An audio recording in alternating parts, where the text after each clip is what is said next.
Assalamu alaikum. Hello friends, how are you? Welcome back to our new video. In this video I am going to show you how to make a text box background transparent in Microsoft Word.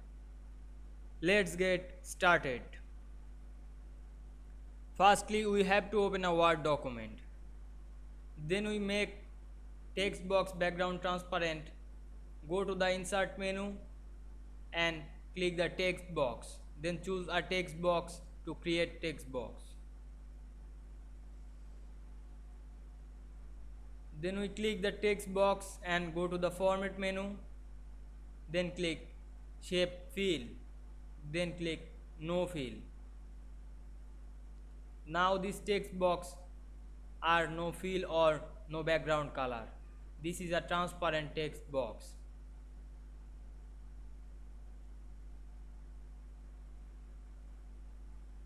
Then we write something in this text box.